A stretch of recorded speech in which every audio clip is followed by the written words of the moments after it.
Hi everyone, welcome back to our channel.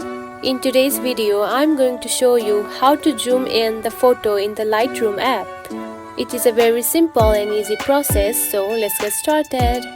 First of all, find the Lightroom app on your home screen. Now open it.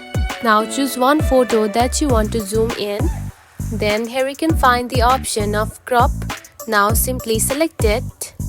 Now to zoom in the photo, simply pinch the photo and zoom in like this. See, the photo has been zoomed in.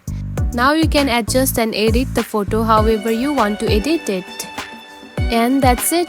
This is how you can zoom in the photo in the Lightroom using your mobile phone. Now enjoy editing and adjusting the photo in the Lightroom app.